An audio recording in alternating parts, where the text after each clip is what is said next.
All right, guys. Welcome back. Special episode Very New York of us. at our home, Brooklyn Chop House. Indeed. Shout out to Don. Shout out to Don Poole and Marsha. I've requested that we have a menu. Like, they put our item, our name on the item. We've done some legendary moments here. This is true. This is in line. A 40th was here. Yeah, for sure. That was legendary. They Sure. kept some of the designs. Sure. I've noticed. That makes it even more legendary. For sure. Absolutely. So today we have a very legendary moment. We're speaking to the incomparable Alicia Keys. Hey. Thank you for joining us. I'm glad to be here in the Chop House with y'all. For sure. What should I order if I was to come here? Like The salmon. Salmon's he pronounces the L. I know this. You notice that. I would say the salmon. The crab satay is incredible. The crab rice is incredible. And there's a plethora of wontons if you're into wontons. I heard that they will put some wonton down. Did y'all hear that, please, before she leaves? Right. I think they might have said, no, it's okay. Some say It's salmon. not wonton day. Some say salmon, some say salmon. It depends. It's all good, but it sounds good. I'm glad to be with y'all. Yeah, this is a moment. This is dope. Thank you for This being is here. dope. So first and foremost, thank you. And I want to talk, we have to start with Hell's Kitchen, right? Congratulations Yes. first.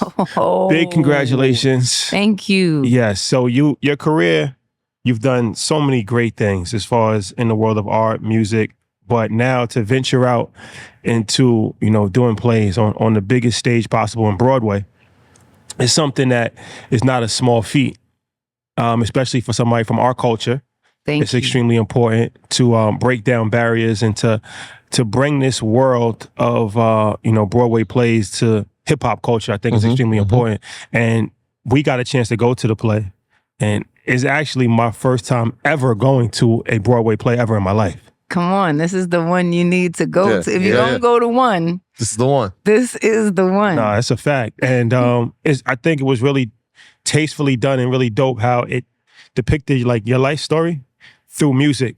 And as I'm watching it, I'm thinking of like other artists that I would like to see their life stories being played out as a musical, right? So I'm gonna cut you off because it's important that it's clear that this isn't my life story. This isn't autobiographical, but this is a all the New York energy and New York experiences that I've had growing up in New York is definitely infused into this story. So there are pieces that come from my experiences, but it's not like my life story. Loosely based?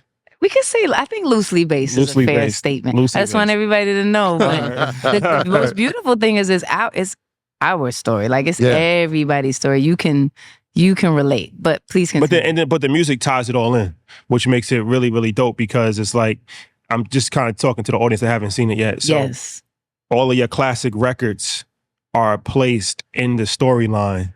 So it all kind of comes together and it all makes sense. I love that part too. Yeah. That part is really exciting. And because it's about a 17-year-old girl named Allie who's really looking for her freedom, her independence. She's, we all remember being 17 and how that felt. Yeah. And she's being raised by a single mother in New York in the 90s. So 90s New York, way different from, I don't know, it's kind of starting to reflect in some ways. So some similarities, yeah. But 90s New York was its own specific energy, and so it was dark, it was hard. So for her to be finding her way through it and being raised up by this community that's around her, but also to find this kind of mentor in this woman who teaches her the piano, it's I just love that you can see so many sides of ourselves on that stage and so much diversity on the stage. So for those like you who said they never been to a Broadway play before, I could see why. And I think this is such a beautiful invitation that everybody belongs, everybody belongs here. I think the beautiful invitation part is exactly like how I would encompass it, right? We've seen different genres. We've seen Jersey Boys and we've seen Neil Simon. And I'm like, all right, that's cool. And we got Motown and MJ was incredible. But there was never one from our generation, right? From our songs that we grew up listening to as teens. And it was like, oh, this is it. Right. So it was crazy as it was going on. I'm looking around. I'm like, this is great. And I look and I spot you. I'm like, because I'd be there. She's really here. But I'm watching your interactions as you're watching it. And it's like, they're nailing it. You're grooving to it. And so I started thinking, I'm like, yo, what was that like you said loosely based. So what was it like crafting around, we should put this piece in, let's give New York a feel here. What was that creative process like for you? Because this is different, right? This isn't an album. Right. This isn't art. Right. But it is art, right, in a sense. But a different art form. An art form. And it's a new art form. I think that's what's cool. I mean, I think what's really special about this is, as a kid, you know, my mother grew up in Toledo, Ohio, moved to New York to come to NYU to study acting. So she was really always in love with theater and off Broadway and the National Black Theater and all of these things that would be a part of my consciousness growing up as a kid. And so I got a taste of a flavor of how you can express in that way, in this more theatrical way that has a beautiful storyline and an arc that you can fall in love with the characters and all these kind of things. And I think that theater, or that acting, theatrical side, had definitely found its way into my music, for sure, the videos. Because I think a lot of the videos, if I think of it, If I Ain't Got You with me and Meth, and that whole conversation about like when you fall in love with a guy who might be, you know, this is his lifestyle, and you end up suffering in a way because you love this person. And so that drama, that kind of theatrical storyline has always been really important to me. Even with Fallen, like Fallen was a big storyline. So I think that it's always been infused in there, but people would always ask me, would you do a musical? And I was kind of like, oh no, maybe, but I would want it to be special, I want it to be different. And I think that's what makes this really unique. So the process of creating Hell's Kitchen came from feeling like there's so many stories that I know from our world that I'm not seeing out there in the world. And this, obviously, I've been developing this for 13 years, by the way. So it's been a minute.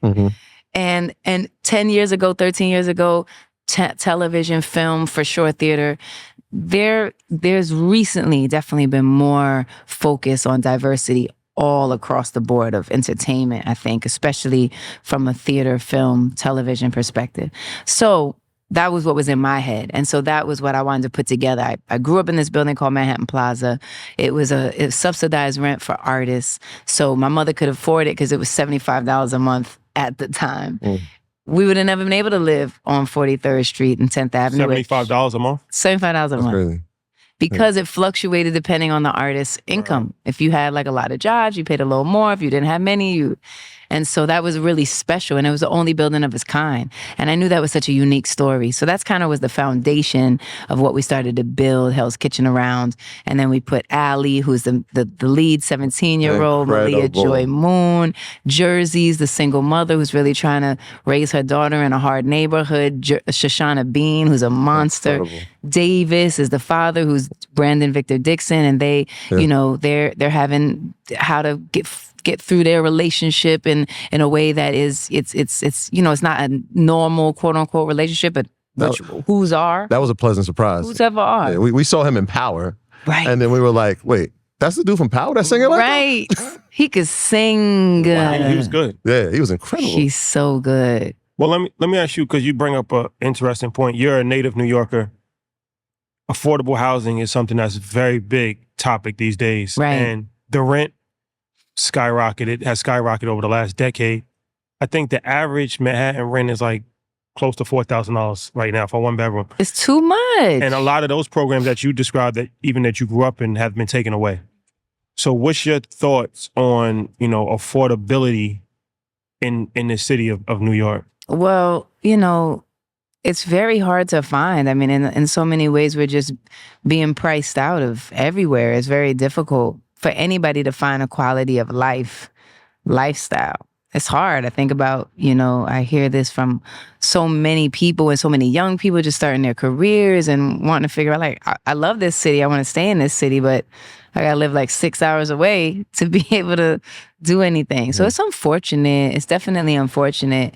And, I feel like this is such a great example of what can come of affordable housing. Well, that's what I wanted, because I think you are actually an advocate almost for, because you said it was a building for artists, right? Yeah, really, it was specifically for artists. And I think my mother explained that also they had to have 30% of people from that particular neighborhood or that currently lived in the neighborhood as well, which is also important because then people come from all over, but those in the neighborhood don't get the same opportunity. So that's something to think of. We see that in Harlem, we see that in Brooklyn, you know, so much of that regentrification. Because it's important, because it's like, let's say, for instance, you were not able to live in that building, right? And you had to grow up in Connecticut or some other place, right? Now, you might not have become who you became. And now you're actually contributing to the economy of the city now, right? So now it's a full circle moment. That's a fact. You actually are somebody that had benefited from that affordable housing situation. Because a lot of times people don't have sympathy. They're like, if you can't afford to live here, then don't move here.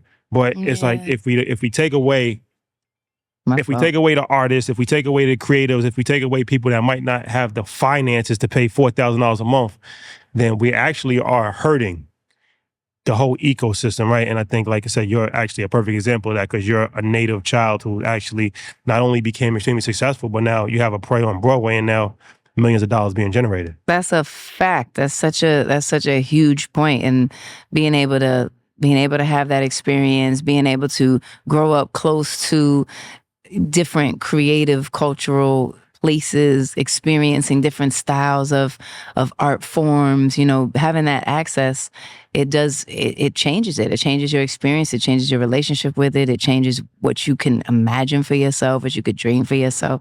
I mean, you know, growing up on 10th Avenue, it was so bleak and it was so drastically different from just walking two avenues over or 3 avenues over that 7th or 8th, which had those Broadway lights and the life and the, you know, and so I think that's definitely a big thing that I note a lot. Like the experience, the access, the opportunity came from the access to seeing different possibilities. And so I agree. We can't box people out of the learning, of the education, of the access. Another thing Hell's Kitchen has done is we created a fellowship program to bring the young people who normally wouldn't be in the space of set design or costume design or hair design. This is my husband, and he's gonna call until I pick up. That's our guy. We interviewed him. So, Swiss, we're a little busy, man. Hi. I'm doing this interview Some guys you might know. right now. You might know these guys. what's up, my brother? How you doing? So we having a little earn your leisure moment. You know, he said, like those guys. So I was talking about the fellowship that Hell's Kitchen created for people who wouldn't normally be in the space of learning about studying under the greats who do set design or hair design or costume design or lighting design, sound design, you know, and all of these pieces are the director fellow, the choreography fellow from Camille Brown, Michael Greif, who's one of the best directors, you know, ever in the Broadway space. So people get to learn under the greats. Chris Diaz, the book writer. So it's really part of what we're talking about is access. We're talking about welcoming people into spaces where we belong and giving the opportunity to learn, and so that we can diversify what we're seeing and so we can contribute back to the culture of the city. And I think that's exactly right. And that's the only way it happens when you have access like that. Yeah, all those pieces that you spoke about are so unknown to us, right? We don't really know the creative process of how to get a show on Broadway. Right. So, I mean, that's the highest stage. Like, we hear it, but there is a creative process and there's a journey. You said 13 years you've been working on this. Right. So before you even get there, you have to know all those pieces, but you also have to start off Broadway. Yes, you definitely. Like, what is that like from a creative standpoint? Do you have to scale down? Because when we saw it, I'm like, visually, this is incredible. Right. The set is incredible. The lighting is immaculate. It is. The choreography is great. Amazing. But we don't start there. Right. No, when you start in a room. You start in a small blank room, and you have folding chairs and you have desks, like regular desks that you put the kids at Thanksgiving and put the put the tablecloth on. It's like it is a folding chair and folding tables, and you work on the script, you work on the story, we workshop it, and you put the songs in and you feel how does that all work. And what I love about that process is if you can do it in a blank room with nothing and you can feel it, then you are going to, you're up to something. It's the same like a song to me. Like you can, if you can perform that song just on the piano and people are like, yo, that means it's going to be something, because you could put whatever around it. You could put the biggest lights, the best projection, all of that. That's just going to enhance it, but it doesn't create the story, and it doesn't, create that foundation. So that's where it starts. And then, so we did years of workshopping, years of 6, 7, 8, 9 years of workshopping. What's workshopping? Is what I'm talking about. You go in a room, you kind of try you maybe try out ideas. Try out this scene. We wrote this scene. Chris wrote it. Here's the music. Michael's gonna kind of loosely direct. Does this feel right? We listen to it. Now we're missing something. This song doesn't work. Whatever the case, you workshop it, chop it up, change it, fix it, adjust it, back, revisions. And then after you get to a place where you feel like, okay, I have 2 strong acts, and I can put this thing in front of people, then you start to create the process where you meet your partners usually you have a sponsoring theater. If you want to do it in the way that will be respected by the Broadway community, which you do, obviously, we're not just coming in here like, the community has to be behind you. They have to know that you took these processes, that we're building this in a meaningful way. And so the sponsoring theater for us became the Public Theater, which is one of the most, well-known, most respected theaters that you presented off Broadway. So the Public did Hamilton, they did A Chorus Line, they did so many. I mean, so many is too many they do Shakespeare in the Park. Like they're super, they own Joe's Pub, which is one of the first places that I ever performed ever in my life as an artist. So you kind of do see the full circle moment come around. And so with the Public, we workshopped it more, and then we were able to put it up off Broadway. That was a big moment, because when you put it up off Broadway, you learn a lot and you figure out what works. So the Public Theater, are they the ones, the sponsor theater, are they financing it? Are they saying like, you can use this space and we'll figure out the back end, like they'll sponsor it. And then from there, Broadway says, we're ready for you. Now there's a difference? They become partners in the production for sure. Okay. So they do. There's a portion of it that because they do all of the off-Broadway stuff. There will be, they're the way that they handle it based on all of the unions and all of the specifications, and they're a nonprofit and all of those pieces.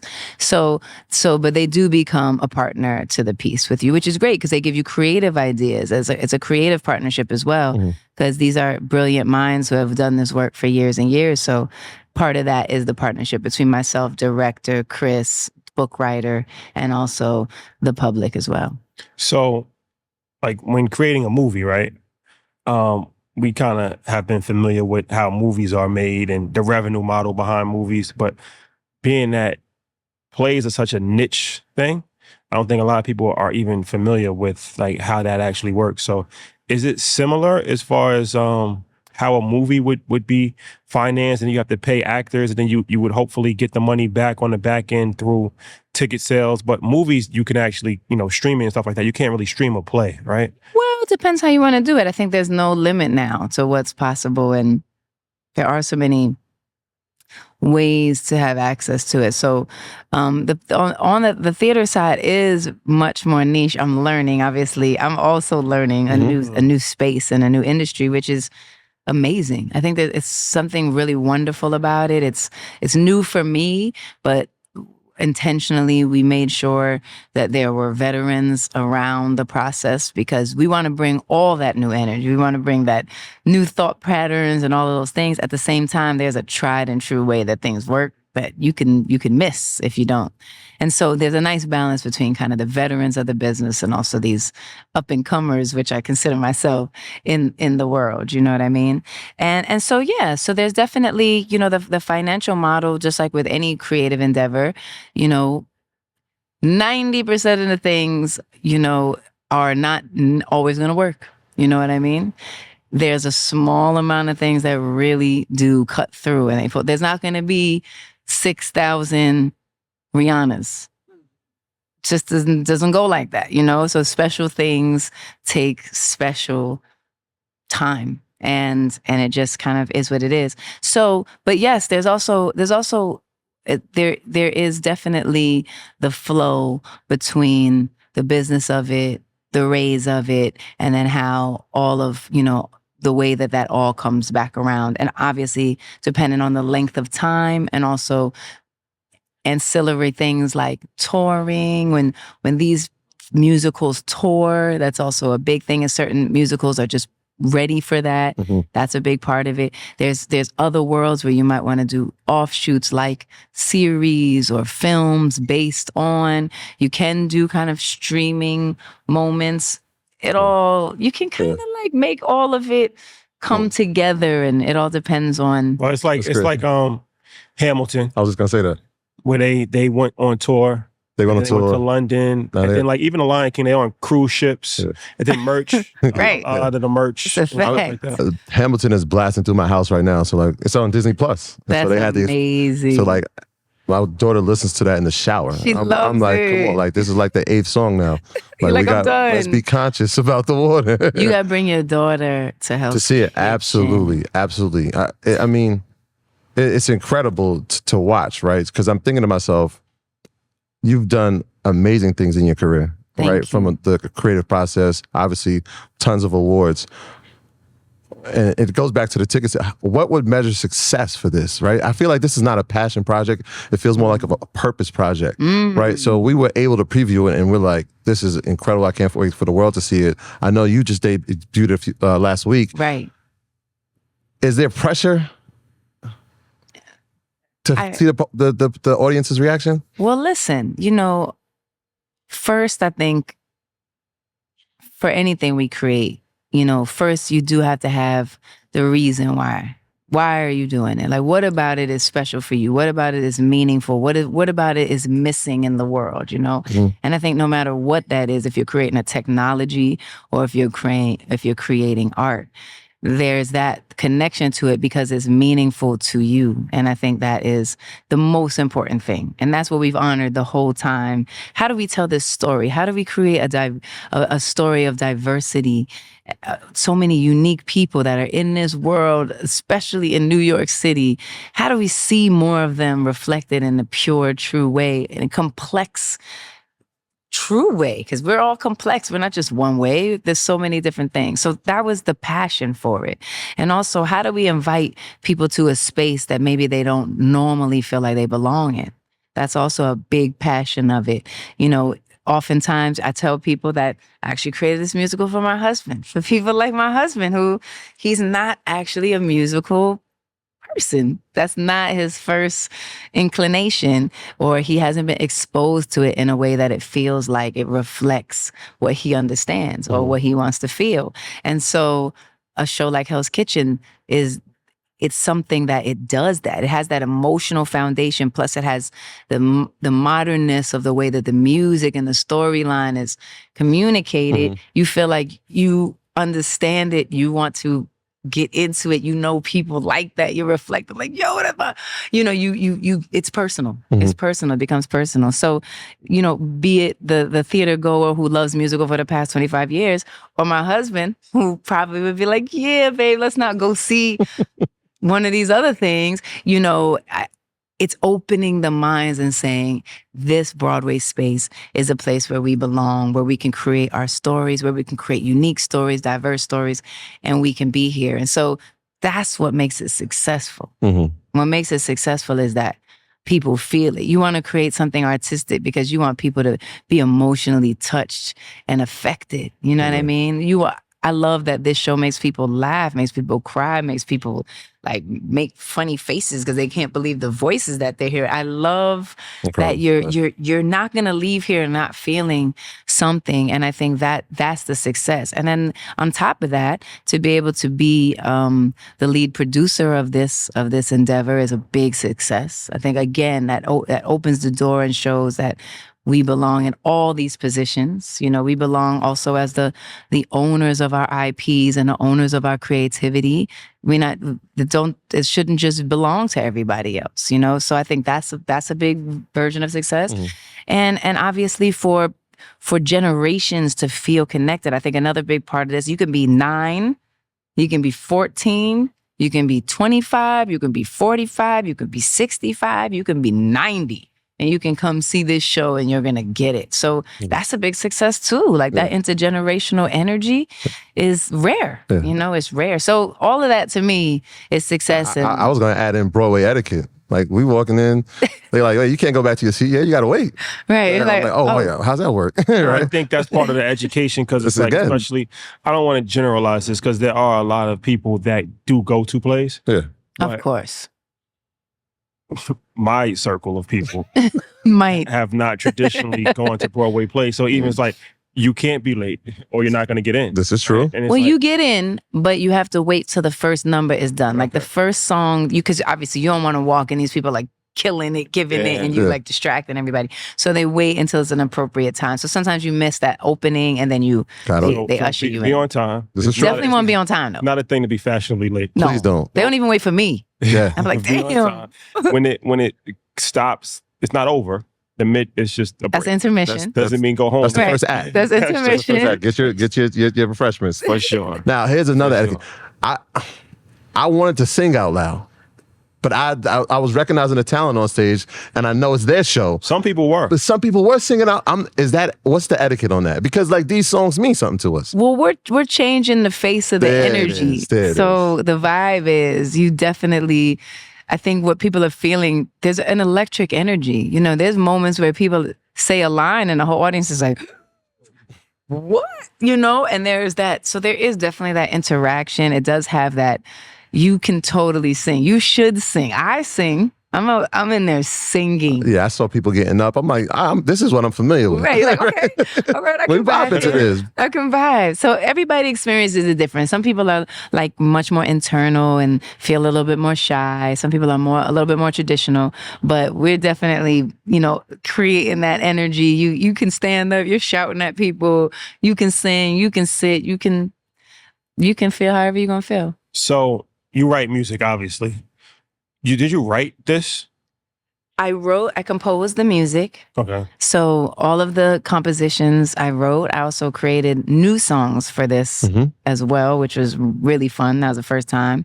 And I also created the story. So I'm the creator of it and also the lead producer. So those are all the hats that I'm wearing in this. So But the music, you're working with a writing team and you're telling them your vision and they're actually writing it. Because when we interviewed Ice Cube, I was asking him about writing a movie.